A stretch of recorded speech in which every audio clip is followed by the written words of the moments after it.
Okay, so I'm doing CORS blocking and reading HTTP response headers from their origin.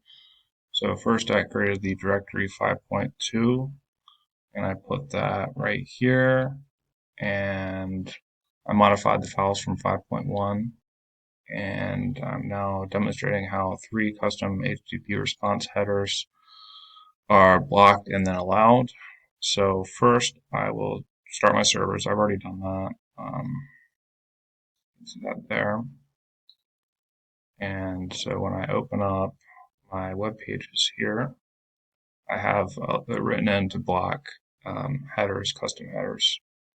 So one way to fix that would be it's a little conditional statement, would be to enable it. That'd be probably the easiest way. Um, and so on this one, I have another error that is saying failure to fetch.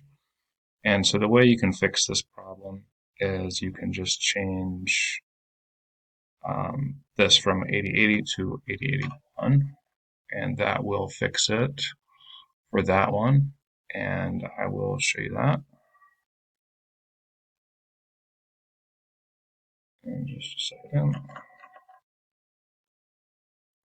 So now it should work, and sure enough it does, and the X headers are not blocked. And so I suppose I could change this for the conditional for that. That would also work. I will have to just give me 1 second.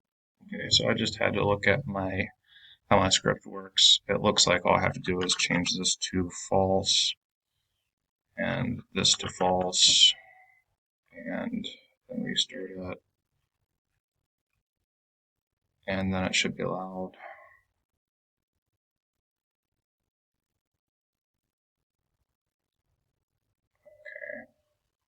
And it still isn't allowed, so I will change this now to 8080, and then it will be allowed. Let's take a look. And change that to 8080. And now restart it. And back up. Data, and I change it to false.